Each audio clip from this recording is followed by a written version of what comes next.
मंचावर उपस्थित असलेले सर्व मान्यवर, या सभेला उपस्थित असलेले सर्व या गावातील मतदार बंधू, असे आणि समोर डायलॉग बरोबर आहे.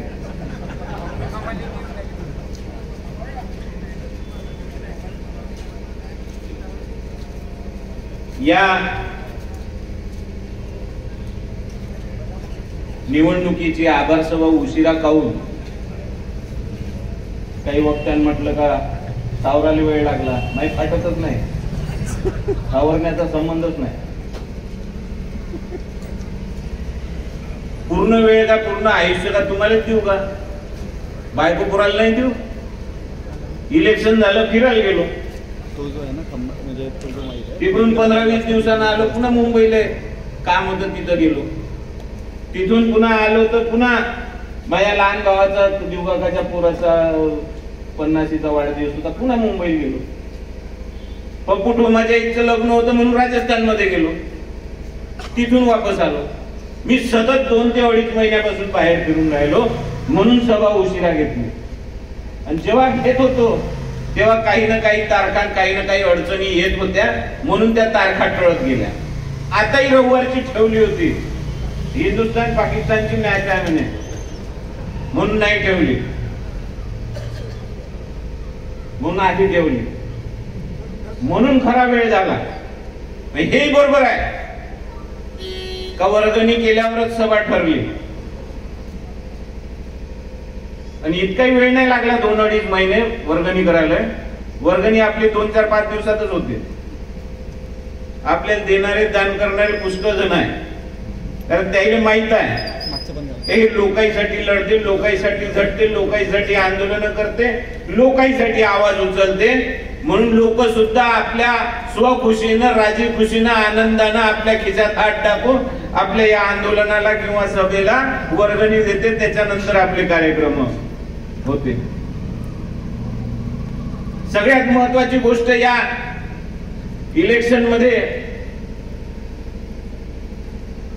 पाहायला हे भेटली, थोडसा इतिहासात जा 2-4 महिन्याच्या आधीच्या. तुम्हीच विचार करा, मी तर नाही करत, पण तुम्ही विचार करा का या गावामध्ये 2300 मतं भेटण्याचे आपलं वातावरण होतं का? या क्षेत्रामध्ये 6500 मतं राहुल देशमुखाला भेटण्याचं वातावरण होतं का? या गावामध्ये, या क्षेत्रामध्ये जेवढ्याही मी सभा केल्या त्या भरगच्च सभा झाल्या आहे, आणि त्या सभेमध्ये मी तुम्हाला विचारलं का तुम्ही फक्त ऐकायला आले आहे का मतदान करणार आहे, तर तुम्ही तिकडून रिस्पॉन्स दिला होता का आम्ही मतदान करणार आहे? दिला होता का नव्हता दिला? विचारू नाही का कोणत्या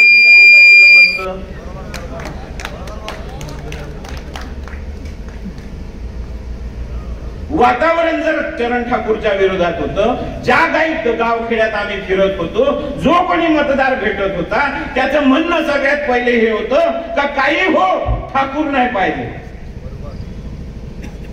अनिल बाबूनं तुमच्यावर अन्याय केला, अनिल बाबूनं पोरग पुढं करायच्या आधी तुम्हाला पहिले तिकीट द्यायला पाहिजे होतं, तुमची साथ द्यायला पाहिजे होती, पुढच्या 5 वर्षात पोराला पुढं करायचं होतं, हेच वातावरण होतं, याच चर्चा होत्या.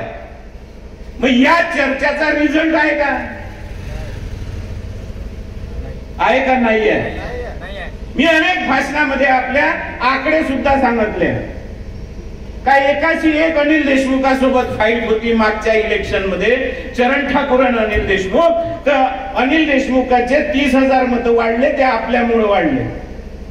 अनिल देशमुख आयुष्यात 65,000 67,000 मताच्या वर कधीच गेला नाही.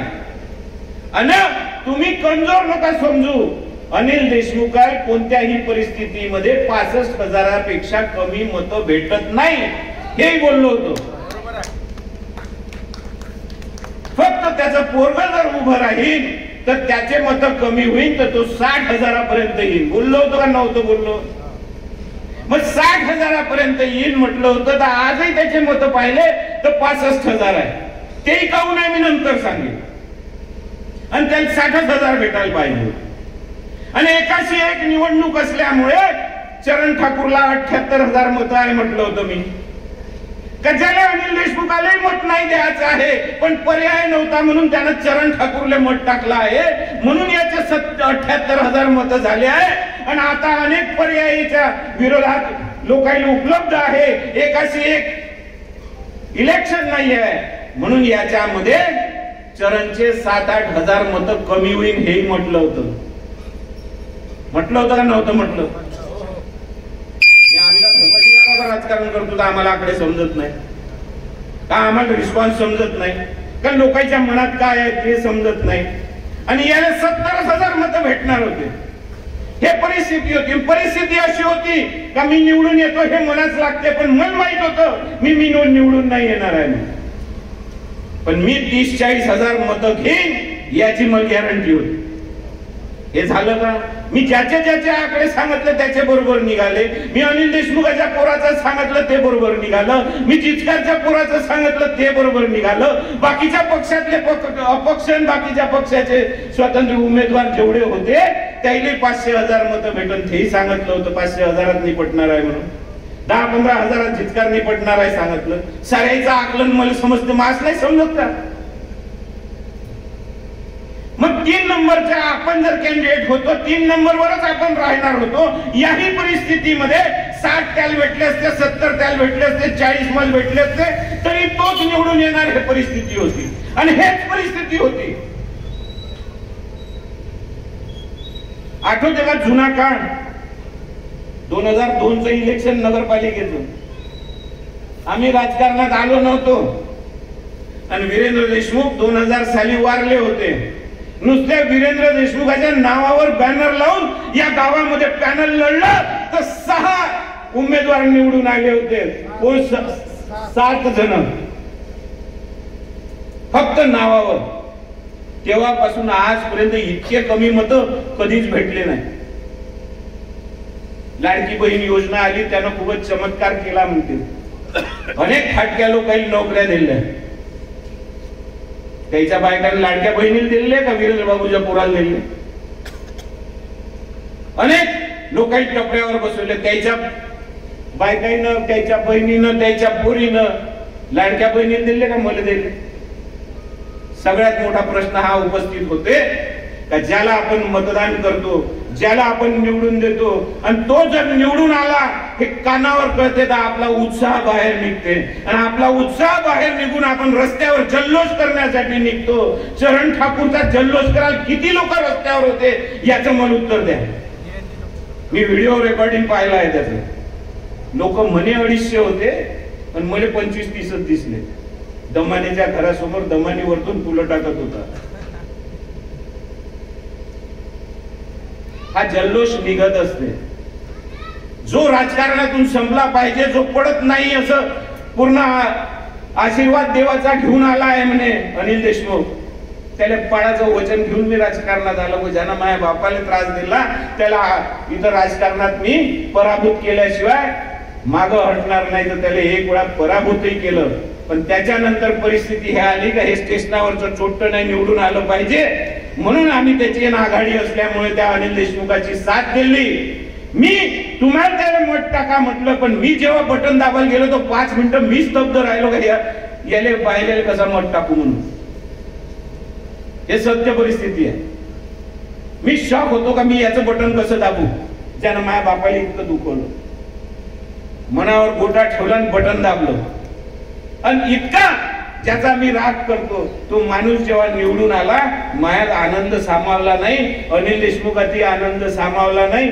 तोही घरून निघाला मी घरून निघालो आणि लोक इकडूनही लोक तिकडूनही आमची भेट तिथं शनी चौकात झाली तर शनी चौकात पाय ठेवायला जागा नव्हती ही उत्स्फूर्त लोक रस्त्यावर उतरले होते निवडून आला म्हणून यावेळी उत्स्फूर्तता कुठे होती आमदार निवडून गेला 30 वर्षाची कारकीर्द अनिल देशमुखाची संपली भाजपचा कॅन्डिडेट निवडून आला तोही एका घराचा निवडून आला कधीच कोणत्या बेरोजगारासाठी आंदोलन केलं नाही कधीच शेतकऱ्यासाठी आंदोलन केलं नाही कधीच कामगारासाठी आंदोलन केलं नाही कधीच अन्यायाविरुद्ध लढला नाही उलट त्याच्या भावानं गुंडगर्दी केली चोरी केली सागवान चोरी केली वॅगन फोडल्या असा इतिहास घेऊन ज्या घरातून आला आणि ज्या इराणीला सोबत घेऊन प्रचारात फिरला तो माणूस या गावाचा आमदार झालाय हे पटून राहिलं आहे का तुम्हाला? काय केलं त्यानं? बाजारात चर्चा आहे म्हणजे नाही बाहुल्या आपण म्युन्सिपालिटीत देऊ, या खूपच दिवसाचा म्हणत होता तर याची बी इच्छा पूर्ण करून देऊ. त्याची तर लय काही इच्छा आहे. पूर्ण प्रॉपर्टी तुमच्या नावावर ज्या आहेत त्याच्याच नावावर झाल्या पाहिजे ही इच्छा आहे. त्या उद्यापासून शेल्डीडर लावून त्याच्या नावानं. विजन नाही, डोक्स नाही. आमदार झाला त्याला अजूनही समजून नाही राहिलाय. अजूनही अतिक्रमण हिंड काढायच्या मागे हिंडते. गावातल्या नाल्या पाहिजे. त्या शेवटी गौरखेडच्या रिटायरमेंटच्या दिवशी भाषणामध्ये स्टेजवरच होता असे तर त्याला म्हटलं तुम्ही आता आमदार झाले नगराध्यक्ष नाहीये. आमदार झालं म्हणजे सभागृहामध्ये जात असते, अभ्यासपूर्ण भाषण करत असते, अभ्यास करत असते.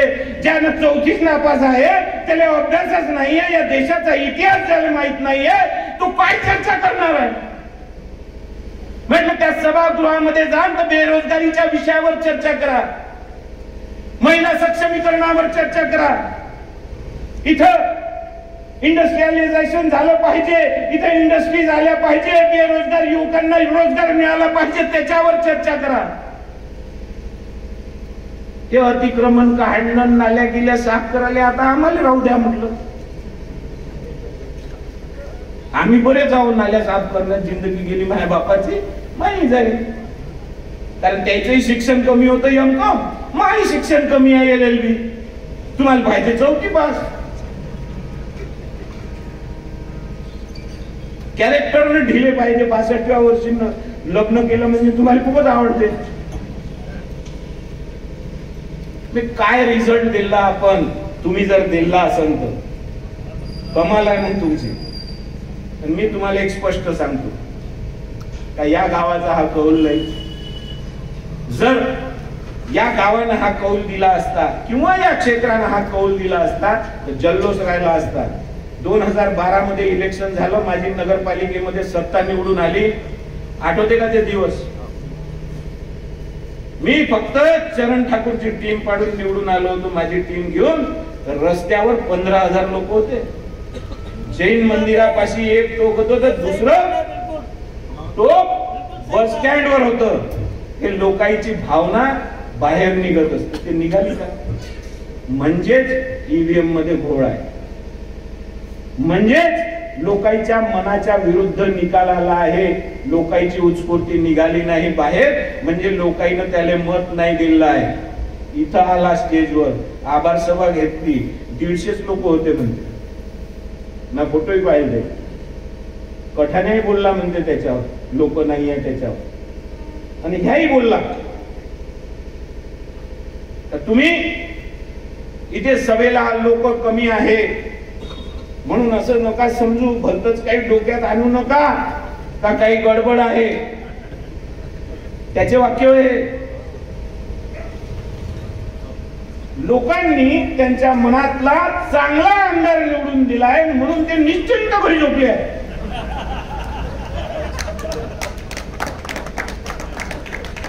दुसरं वक्तव्य केलं त्यानं चोपट्याने इथं. मी या क्षेत्रासाठी काय करीन ते नाही, सगळ्यात पहिले मी काय करीन या MIDC मध्ये जे सोलारचे कारखाने आहे ते मी बंद पाडीन. याचा बापही नाही बंद पाडू शकत, ते कोर्टात गेले तर. हे काय आहे? धमकी, पैसे उकळायचं गणित. ते भेले पाहिजे, याच्या घरात आले पाहिजे, मग यानं खाल्ले पाहिजे. खरंच मर्दाची औलाद असेल तर जे बसले आहे त्याला बसू दे. MIDC वाढव. अजूनही कोणत्या फॅक्टऱ्या आणायच्या आहे? भाईच विद्वान आहे तू, तर आणून दाखव एखादी तरी. हे ब्लॅकमेलिंगचे धंदे, अतिक्रमण हटवाचे धंदे, यायला नोकरीहून काढ, त्याला तिकडे पाठव, सतत याचा एकच धंदा आहे, ह्या येऊन जाऊन म्युन्सिपाल्टीत बसते. कारण म्युन्सिपाल्टीचंच गणित याला समजलं आहे का किती फंड आणा लागते, कोणाला ठेका द्यावा लागते, किती पैसे खावा लागते. स्वतः डोकं नाहीये, स्वतःच्या डोक्याने हा विकास करू शकत नाही. माझा जो 2012च्या सत्तेमध्ये जो जो एजेंडा असेल, जे जे ठराव मी केले असेल आणि याच्या नालायकपणामुळे माझं डिस्क्वालिफिकेशन झालं असेल, मला खच्चीकरण करण्यासाठी जे डिस्क्वालिफिकेशन केलं तर माझे ठराव इम्प्लिमेंट केला आहे तेव्हा त्या स्विमिंग पूलवर छत झालाय, माझ्या प्लॅनिंगचं आहे. हे दिशादर्शक फलक जे लागले आहे ना ते माझ्या ठरावातले आहे. ज्या चौकामध्ये सिग्नल लावले आहे ना तो ठराव माझा आहे. जे कॉम्प्लेक्स इथं स्विमिंग पूल पाशी झालं आहे ना ते माझ्या ठरावातलं आहे. जे व्यासच्या जागेवर कॉम्प्लेक्स झालं ते माझ्या ठरावातलं आहे. यायले रस्ते दाखवले मी, असंच वाटते कधी कधी. आणि जेव्हा आमदारकीचं इलेक्शन सुरू होतं तेव्हा मी हे म्हटलं का जंगल तुमचं, वाघ तुमचा, प्राणी तुमचे, डुकर तुमचे. आणि तो गडकरीचा बच्चा शहाणपणा सांगते का सोलार पॅनल लावून तुम्ही कंपाऊंड करा म्हणून. ज्या शेतकऱ्याजवळ स्वतःच धड करायचे पैसे नाहीये, काही धड शेती करायसाठी पैसे नाहीये, तो सोलार कंपाऊंडचे पैसे कुठून आणल. ते प्राणी तुमचे आहे, ते जंगल तुमचं आहे, तुमचा प्राणी बाहेर नाही आला पाहिजे म्हणून तुम्ही तुमच्या जंगलाला कंपाऊंड करा हे म्हटलं होतं मी. त्याच्यावर ह्या बैल बोलला म्हणते सभागृहात पहिल्यांदा का असं करा म्हणून. आणि तिथं दाखवलं असेल का क्या मेहनत धुंड केलाय, क्या अकलवान आहे. तिथं डिंग मारून राहिला असेल. आता पूर्ण महाराष्ट्रातले आमदार त्याच्या ओळखीचे झाले असतील. बहुत ही बोला ठाकूर साहब तुमने तो बहुत ही पॉइंट पकडा. तो काही सांगते मग इधर उधर से पकड केला आता म्हणून.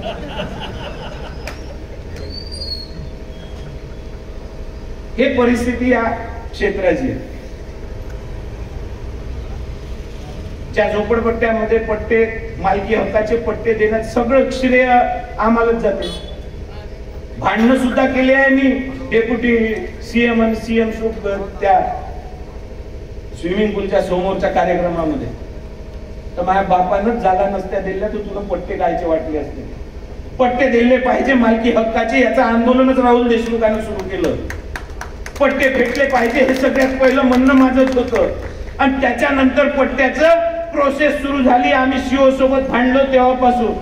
आणि ते पट्टे भेटण्याची प्रोसेस सुरू झाली ना आता पट्टे भेटणार हे अनिल देशमुखाला समजलं तर मला समजावण्यासाठी बोलावलं. तू असं नको करू, भयंकर डावपेचवाला आहे तो अनिल देशमुख. नौटंकी आपल्या बापांनी शिकवली नाही. असं नको करू, आपण काय करू व्यवस्थित प्लॅनिंग करू. पूर्ण पट्टे एकाने नाही वाटू, 8-8 ताटा वाटू. म्हणजे आपण तिथे मग बॅनर लावू. मी हे प्लॅनिंग माझ्या नाही चाललं होतं. काही वेळा त्या सभागृहामध्ये मिटिंगा घेतल्या, म्हटलं रिझल्ट काहीच येत नाही, मी काही येत नाही. आता करायचं असेल करा, नाही तर मी पुन्हा पेंडॉल लावतो. आपणच निवडून दिलेल्या आमदाराच्या विरोधात पेंडॉल लावणं लोक हसले असते आपल्याला.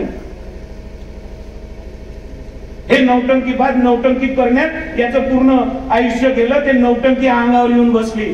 शेवटी लोकांना समजलंच नाही पट्टे कोण वाटले तर. न फायदा मले न फायदा त्याले. तो तर बराच चोपटा महिन्याच किया म्हणते ताई.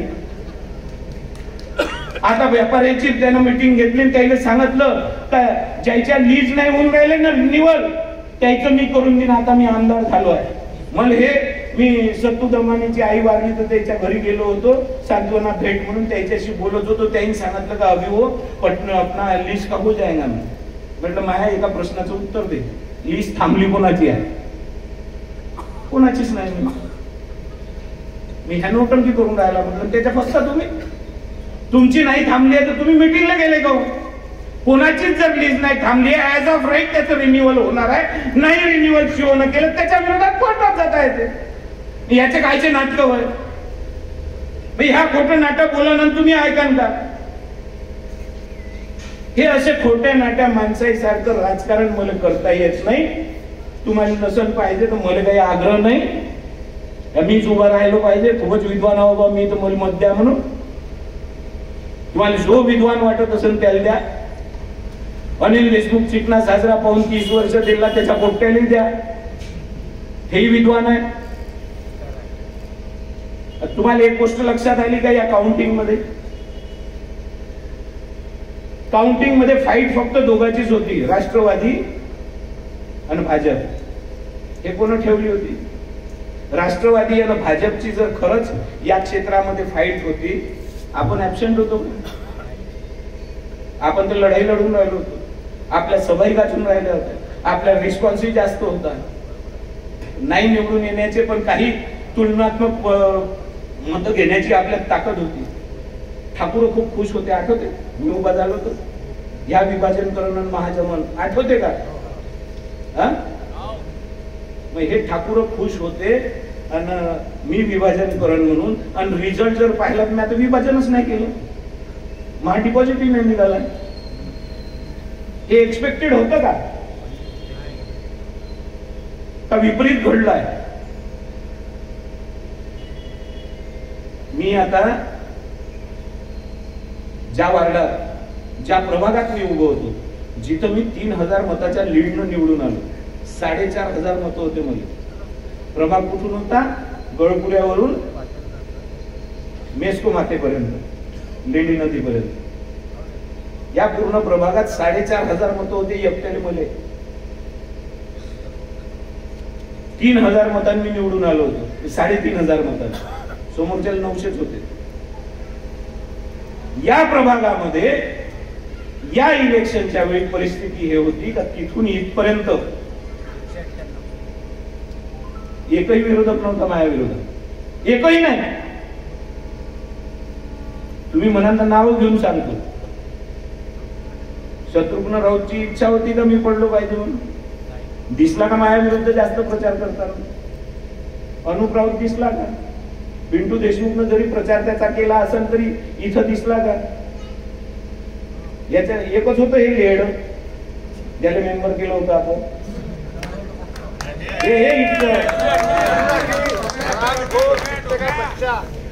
त्याच्यानंतर इथून इकडे कोणीच नव्हतं. तुपकरची सॉफ्ट कॉर्नर आपल्याकडेच होता. तुपकरच्याही माणसानं आपलंच काम केलं. मग एवढ्या पट्ट्यामध्ये मग पुन्हा 4000 नाही तर 3000 तर भेटायला पाहिजे होते. माझ्या बूथवर मतं किती आहे? 199. तेवढे तुम्ही कार्यकर्तेच काढून देतो माझ्या वार्डातून. त्या बाया फिरल्या खूप, यायची बायकोशी, यायची बायकोशी, यायची बायको माझ्या बायकोसोबत. पुऱ्या गावातल्या जथ्थार 50-50 बाया यायचा, प्रचार करे.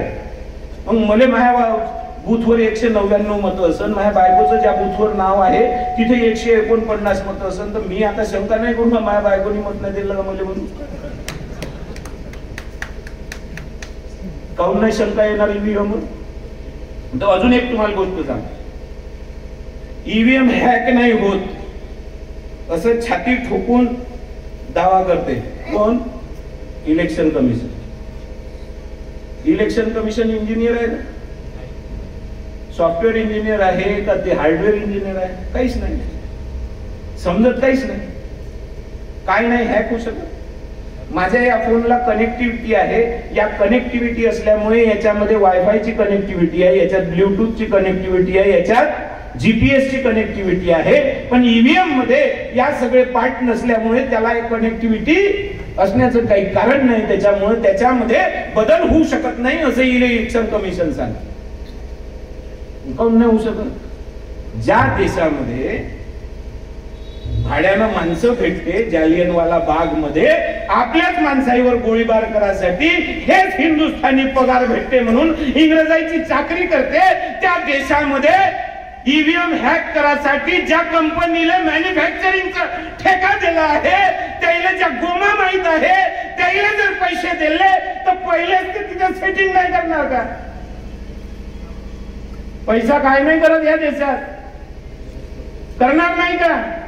मग मॉकपोल तर केले होते, मॉकपोल मध्ये तर बरोबर दाखवलं होतं. मग सकाळी पण मॉकपोल झाले होते, तेव्हा पण बरोबर दाखवलं होतं. सायन्स इतकं पुढे गेलाय तर या फोन मध्ये जर मी व्हायरस टाकला तर मी जसं म्हणेन तसा या फोन वागल. हे इथं कॅल्क्युलेटर काढून ठेवलंय मी. इथं आपण आकडे टाकतो, मल्टिप्लायचं बटन दाबलं म्हणजे मल्टिप्लाय होते, प्लस दाबलं म्हणजे प्लस होते. मी जर याच्यात सॉफ्टवेअर बदललं डिस्प्ले असाच ठेवला, पण मल्टिप्लायचं बटन दाबलं म्हणजे डिव्हिजन होईल आणि डिव्हिजनचं बटन दाबलं म्हणजे मल्टिप्लिकेशन होईल, असं जर सॉफ्टवेअर टाकलं तर रिझल्ट वेगळे येईल. तेच रिझल्ट आज ईव्हीएम मध्ये आले. काय नाही होऊ शकत? जिथं माणूसच विकाऊ आहे, जिथं इलेक्शन कमिशनच विकाऊ आहे, जिथं जजेस घेऊन राहिले मोदी आणि शहा आले काय हे जजचा मर्डर करते म्हणून, तिथं इलेक्शन कमिशन किती अकडणार आहे? भाई चंद्रचूड चांगला होता म्हणे, त्याच्यावर विश्वास होता तर त्याने दाबून ठेवलाय.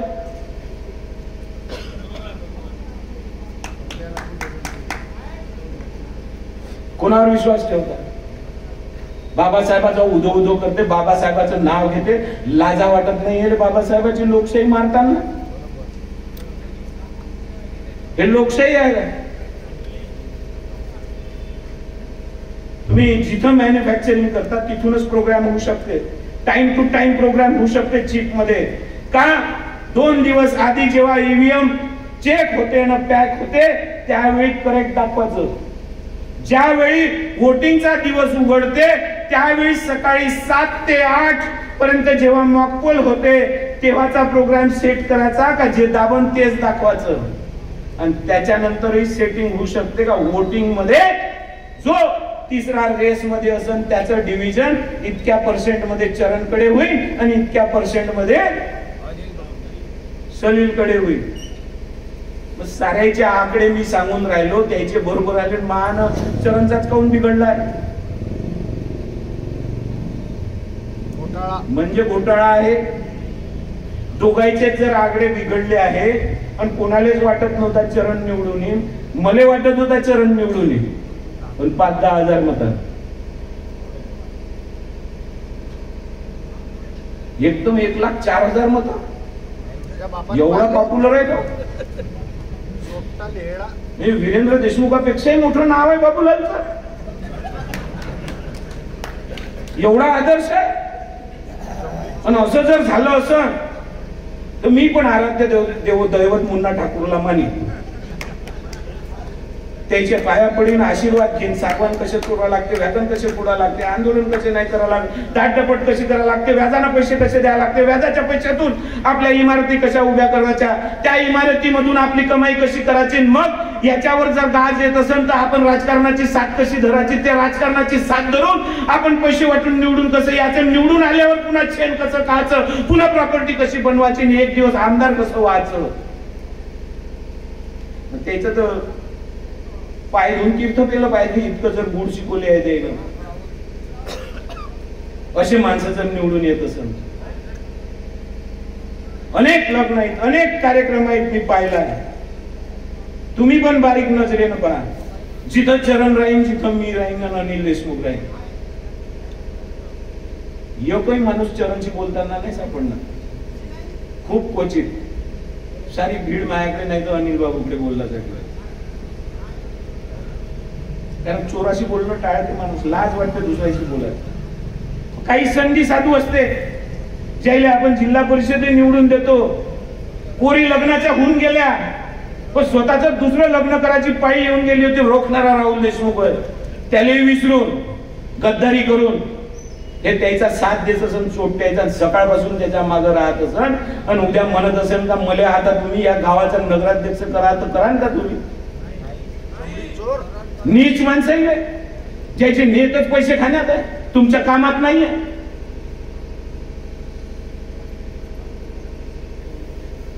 मी बोलून राहिलो ते खरं आहे का नाहीये? खरं आहे. ज्या झोपडपट्ट्यांमध्ये जागा वाटल्या, ज्या लोकांनी नोकऱ्या दिल्या, मी पण माझ्या कारकिर्दीमध्ये नोकऱ्या दिल्या, मी पण अतिक्रमण वाचले, मी पण ठेल्याला जागा दिल्या, मी पण MSCB त्याला कनेक्शन द्यायला लावले, मी पण कोणावर अन्याय होत असेल तर रस्त्यावर उतरलो, आंदोलन केले. म्हणजे मी काय करायचं आता?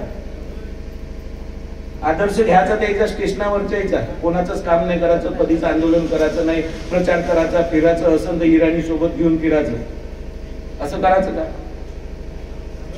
जे 2 नंबरचा स्वीकार करते, जे 2 नंबरची तारीफ करते, जे 2 नंबरचे धंदे करते त्याला सोबत घेऊन फिरते, ते जर निवडून येत असेल तर आपली शोकांतिका नाही आहे. आणि हे एवढंच नाही आहे. मला एक सांगा, इतिहासामध्ये सगळ्यात जास्त आदर आपल्याला कोणाचा आहे? स्वातंत्र्य सैनिकांचा. ज्याने या देशासाठी झटले, ज्याने देशासाठी आपलं जीवन बलिदान दिलं, ज्यानं अनेक वर्ष जेल भोगल्या, त्या पंडित जवाहरलाल नेहरूला आपण मानतो. त्या सावित्रीबाई फुलेनं ज्यानं हे केलं, महिलांचा उद्धार केला, त्याला आपण मानतो. आणि हे स्वातंत्र्य सैनिक जेवढे काही असन, त्या काळामध्ये स्वातंत्र्य मिळाल्यानंतर जे इलेक्शन झालं, त्या इलेक्शन मध्ये सुद्धा 100% काँग्रेस नाही निवडून आली. कोणत्याच राज्यात आली का? ह्या 7वी नापास धाडक्या बायको सोडली, त्यानं पंतप्रधान झालाय देशाचा. बिंडो अनपढ माणूस या क्षेत्राचा, या देशाचा एवढा पॉप्युलर माणूस झाला, पंडित जवाहरलाल नेहरू पेक्षाही मोठा, का अख्खं राज्य त्याच्या विरोधात शून्य करून टाकलं आपल्या बाजूचं MP. शक्य आहे काय? ते पूर्ण शून्य झालं. जे महात्मा गांधी असताना, जे पंडित जवाहरलाल नेहरू असताना, सरदार पटेल असताना जे शक्य नाही झालं, हे मोदीच्या काळामध्ये शक्य झालं. विश्वास ठेवू शकते का कोणी त्याच्यावर? काही एकही MP नाही निवडून आला त्याचा काँग्रेसचा. जो कमलनाथ कधीच पडत नव्हता, तोही पडला. मग पुरं राज्य शून्य झालं. मग तेव्हा काऊन नाही तुम्ही नावं ठेवले जेव्हा तुमचे इथं निवडून आले? आता ऐकून घ्या. या फडणवीसनं तिथं वचन दिलं होतं का माझ्या राज्यामध्ये मी भयंकर तोडफोड केली आहे, मी असं तिथं माजवून ठेवलं आहे का कोणी माजले धंदे करण, आवाज जर उचलन तर त्याच्यावर ईडीनं CBIची कारवाई करण, इतकी दहशत मी तिथं निर्माण केली आहे. त्याच्यामुळे इथं मी जे म्हणेन तेच होईन आणि तेच लोक निवडून येईन. आणि मी तो काय नाव आहे त्याचं, योगीचा टकला महाराज, तो योगी, तोही अनपढ आहे. त्यानं म्हटलं का मेरे राज में बुलडोजर राज में मैं देख लूंगा, तुम्हारी गरज नहीं है. म्हणून दोन्ही राज्यामध्ये धोके झाले बीजेपीले. जिथं मशीन ऍडजस्टमेंट झालं नाही, तिथं लोकांचा कल काय आहे तो स्पष्ट पाहायला भेटला. म्हणून यायला MP मॅनेज करायला लागलं आणि MP शून्य करायला लागलं. म्हणून यायची काठावर सत्ता बसली. नाही तर याच वेळी बसत नव्हती, याची हे परिस्थिती होती.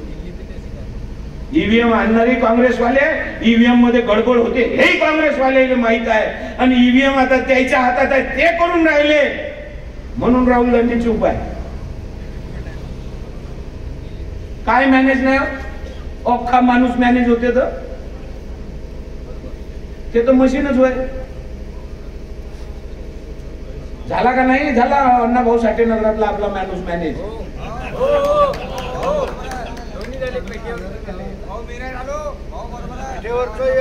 एक होता एक, ज्याच्या वडिलांना आयुष्य माझ्या वडिलांसोबत घातलं आणि जेव्हा जेव्हा निवडून आला तर वीरेंद्र देशमुखाच्या भरोशावर निवडून आला.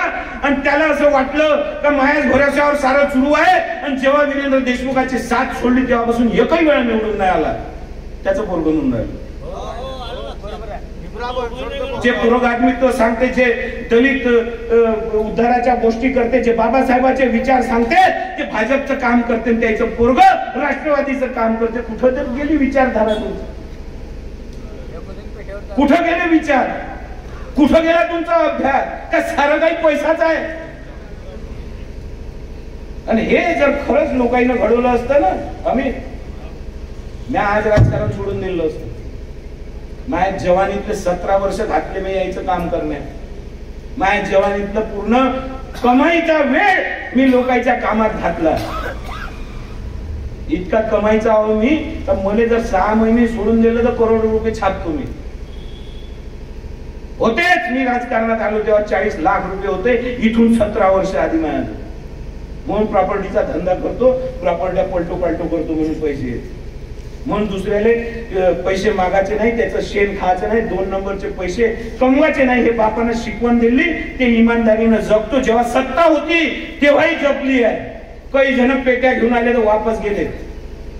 म्हणून अपेक्षा ठेवतो का तुम्ही तसंच वागलं पाहिजे. आणि मला विश्वास आहे, माझ्या वडिलांनाही विश्वास होता का मतदार हा विकाऊ नसते. भले घेत असं ते तेव्हाचा वेळ काढून घेते, पण मतदान त्याचं जिथं ठरलं राहील तिथंच देते. त्याच्यात लाडक्या बहिणीनं काही फरक पडत नाही. आणि लाडकी बहीण योजना आली आहे, ती योजना पहिल्यांदाच आली का? काही यायला योजना दिली बुवा म्हणून भाजप निवडून आलं? काही चिवट्या बनवता.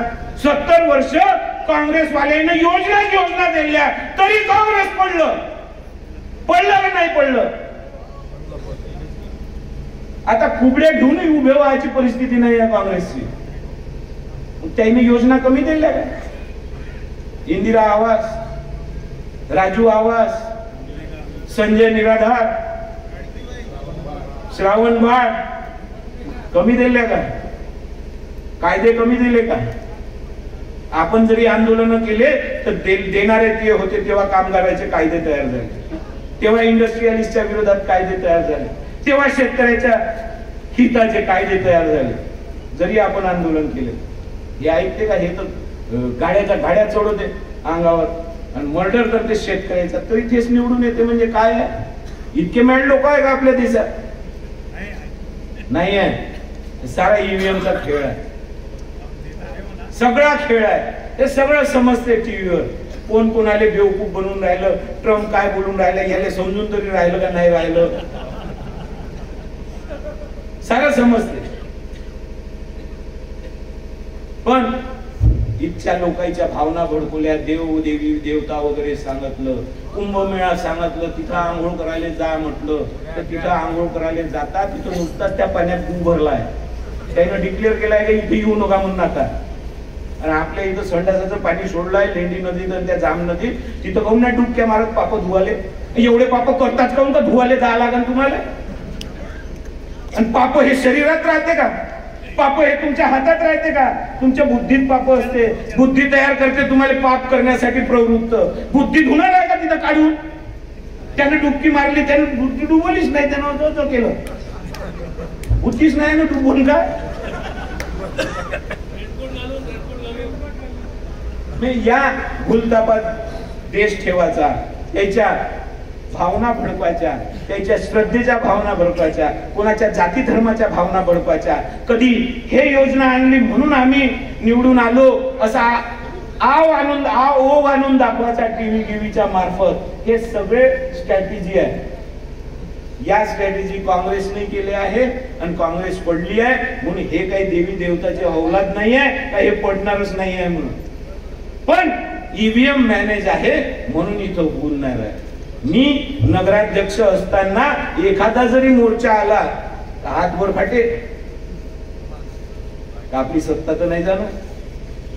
काय मागण्या मागून राहिले मी ऐकू, बसू, त्याच्यासोबत चर्चा करू आणि त्याचं निराकरण करू. काहून का उद्या जर याच्याशी अरेरावीपणा केला आणि याच्याशी जर मुजोऱ्या केल्या आणि हे जर विरोधात गेले तर पुढचं इलेक्शन मी निवडून येणार नाही, मी पडल्याशिवाय राहणार नाही. हे लोकशाहीची भीती मनामध्ये होती म्हणून मी ऐकत होतो. ते भीतीच त्याच्या मनात नाही राहिली आहे म्हणून शेतकरी मारते, कोणाची अरेरावी करते, कोणाची अरेरावी करते, आपली मनमानी करते, आपल्याच मनाने कायदे लागते, आपल्याच मनाने धोरणं आखते आणि आपलीच मनमानी करते. कारण ईव्हीएम मॅनेज आहे. यायच्या तुमच्यानं काही फरक पडत नाही. असे वैरे गैरे नतू घरे लय पाहिले आणि आम्हाला निवडून यायचं असेल तर आम्ही मॅनेज करून बरोबर निवडून येऊ. हे गुर्मी आहे आणि हे गुर्मी त्याच्या वागण्यातून दिसत असते. पटून राहिलं का नाही पटून राहिलं? हे सगळी गुर्मी तेव्हाच येते जेव्हा माहित असते का तुम्ही काही बी करा तरी मीच निवडून येणार. म्हणून आम्ही प्रत्येक वेळी असं म्हणतो, अल्टीपल्टीचं राजकारण करत जा. सतत कोणाला कंटिन्युअस ठेवत नका जाऊ. त्यालाही माजल्यासारखं वाटतं का निवडून मीच येणार आहे तर तुमचं काही ऐकत बसू नये. समजले का? जेव्हा ईव्हीएम नसते तेव्हाही आमचं म्हणणं तेच होते, अल्ट पलटत जा. माजला नाही पाहिजे कोणी. त्याला लोकशाहीचं महत्व तुमची भीती असली पाहिजे. या सगळ्या गोष्टी होत्या. एक तर प्रकरण महाजनचं ताजं होतं, महाजनच्या पोरीचं, तेही सांगितलं होतं.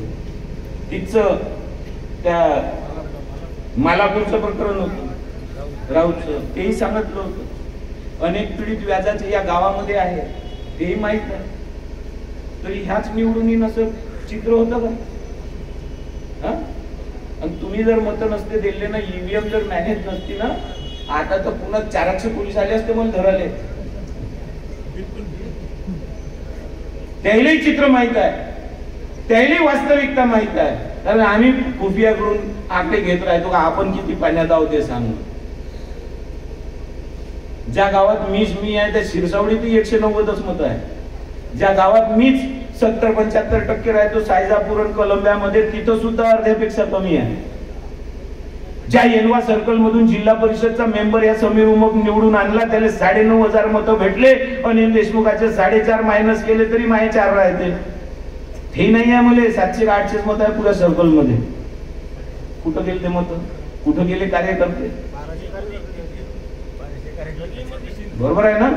म्हणजे आज जर मायाशी ते सगळे बोलून राहिले, आज जर ते माझ्यासोबत नमस्कार घेऊन राहिले, आज जर ते माझ्याशी वेदना सांगून राहिले का बाबा हे बरोबर नाही झालं भाऊ, काहीतरी गडबड आहे, असा प्रत्येक जर माणूस भेटून मला जर बोलत असेल, कसा विश्वास ठेवीन का इथं लोकशाही जिवंत आहे? हे सगळी परिस्थिती आहे. हे सगळं होते ना, हे करता येते. त्या सुजाच्या सांगण्याप्रमाणे हे टावर वरून काम होते. हे टावर चायनातून विकत भेटते आणि ते चायनातून टावर विकत घेण्यासाठी 54 कोटी लागते, हे त्याच्या सांगण्यावरून. आणि 54 कोटी जर लागते तर राज्य मॅनेज कर, देश पण मॅनेज करेल एकाच टावरवरून.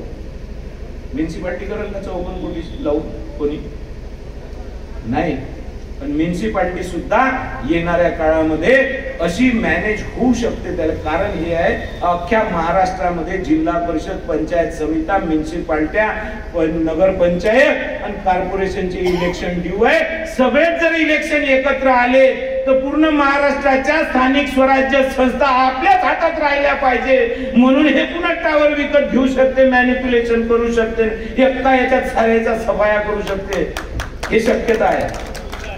आणि जेव्हा अलग अलग होतील तेव्हा चित्र वेगळं दिसन. जेव्हा बॅलेट पेपरवर येईल तेव्हा चित्र वेगळं दिसन. माझं फक्त प्रामाणिक एवढंच म्हणणं आहे का तुम्ही पडले म्हणजे तुम्ही ईव्हीएम म्हणता असं त्यांचं म्हणणं आहे. आणि तुम्ही निवडून आले तेव्हा तुम्ही ईव्हीएमचं कारण दाखवत नाही. निवडून आलेला माणूस हा आनंदी असते, त्याच्यामुळे त्याचं दुसरीकडे लक्ष जात नाही. पडलेला माणूस दुःखी असते, त्याचं म्हणून दुसरीकडे लक्ष जाते का कुठं कुठं गडबड झाली असेल. माणसं मतदार तपासल्यावर ते जर बरोबर निघत असेल तर ईव्हीएम मध्येच गडबड होणार आहे, झाली आहे, हे शंका येते म्हणून तो बोलते. बरोबर आहे.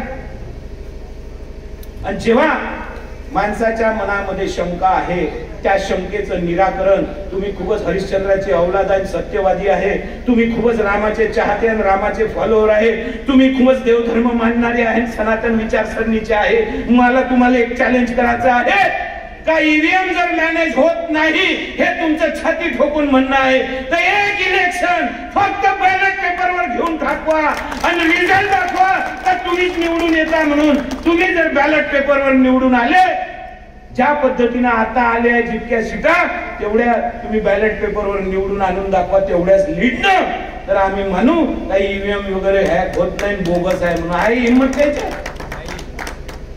काय सांगते, माणसं खूप लागतात काउंटिंगला. जसं काही तूच बसतो, मास्तरच तर बसते. मास्तर तर बरेच आहे, शाळेत बी हाकलता, बूथवरही हाकलता, ईव्हीएमली हाकलता, मोजाली हाकलता. मग एक दिवस ईव्हीएमचा होण्याचा 10 दिवस लागे मोजाले.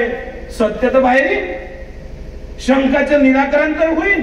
आणि कोणा शंका जर आहे का माझ्यासोबत अन्याय झाला आहे, माझ्या शंकेचं निराकरण होत नसेल, त्याला लोकशाही म्हणत नाही. शंकेचं निराकरण इलेक्शन कमिशननं केलं पाहिजे. खूपच मर्दाची औलाद आहे भाजपवाले, त्याला वाटत असेल का ईव्हीएम हॅक नाही होत, आम्हीच पॉप्युलर आहोत आणि आम्ही पॉप्युलर असल्यामुळे आमच्या योजना पॉप्युलर आहे आणि आमच्या योजना पॉप्युलर असल्यामुळे आम्ही जसं म्हणतो तसे निवडून येते. हे जर सत्य असेल तर तुम्ही पेपरवर मतदान घेऊन दाखवा. हे माझं एक चॅलेंज आहे. या निवडणुकीमध्ये आपण सर्वांनी जे काही मतदान केलं, जे दिसलं, जे नाही दिसलं, त्याही मतदाराचे मी आभार मानतो. सगळ्यात जास्त मी तर आज माझ्या कार्यकर्त्यांवर नाराज होतो. यावेळी लय जण डिले होते, लय जण पंचर होते. पण त्याच्या बायका त्याच्या बहिणी माझ्या बायकोसोबत एक संघ होऊन गल्ली या गावातली कुंजून काढली आणि फिरल्या. महिला मंडळाचं या शेतकरी कामगार पक्षातल्या मनापासून मी आभार.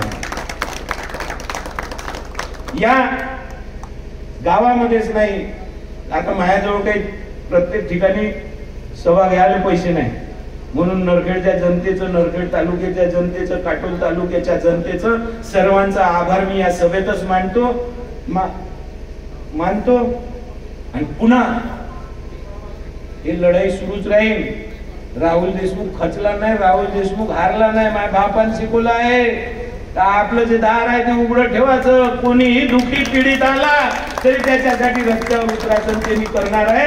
भले उद्या उभं राहायचं का नाही राहायचं ते मग पाहू. हे असं सुरू राहिलं नाही राहू, पण काम बंद होणार नाही. म्हणून तुम्ही जे गुंड लेहडे या गावातले असेल ना, त्याला आनंद होऊन राहिला असेल का आता राहुल देशमुख राजकारण सोडून देईन, त्यानं भीती बाळगा. अभिमय जिंद होऊन हात लावून दाखवा आमच्या गावातल्या पोरीले, आणि 2 नंबरचे धंदे करून दाखवा. नाही रस्त्यावर राहुल देशमुख उतरला पुन्हा तर मंदा अपेक्षा मी कधीच मतदानाची ठेवत नाही. आणि या इलेक्शन मध्ये सगळ्यात कोणाचं चुकलं असेल तर इलेक्शन कमिशनचं चुकलं. एकही बंदोबस्त नाही, एकही पोलिसाचं चेकिंग सेंटर नाही, एकाही ठिकाणी नाका लागला नाही. सर्रास पैसे वाटणं सुरू होतं, कोणाचेच पैसे सापडून नाही राहिले, कोणालाच धाक नाही. इलेक्शन आहे का नाही आहे आपल्या क्षेत्रात असं वाटतच नव्हतं. इतका खुलं रान होतं, किती वाजता या किती वाजता जा. आम्ही 2-2 वाजता गाव खेडी हिंडून तरी आम्हाला बंदोबस्त दिसे नाही. आता याले दोष पोलिसांना नाही देत मी, हे यंत्रणा ज्याच्याकडे होती त्याईनं पोलीस यंत्रणा लावायला पाहिजे होती. हे सगळं चेक करायला त्याईनं सूट दिली होती का भाजपवाल्याचे पैसे वाटता आले पाहिजे आणि भाजपवाले निवडून आले पाहिजे, याच्यासाठी हे सूट ठेवली होती. हे ऑब्जेक्शन माझ्या इलेक्शन कमिशनवर आहे. या निमित्तानं मी सर्व लोकांचे मनापासून आभार मानतो. पुन्हा तर लढाईस मी तयार राहील एवढी इच्छा आपल्या समोर जाहीर करतो आणि सगळ्यांचे आभार मानून माझे 2 शब्द संपवतो. धन्यवाद.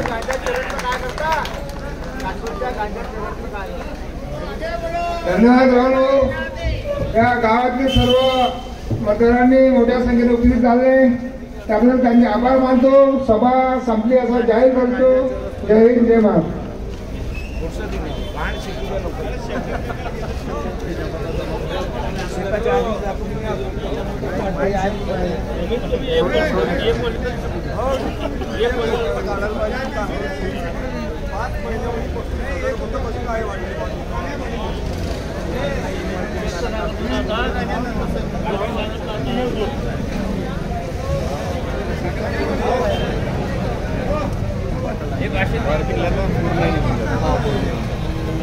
काढून घ्या.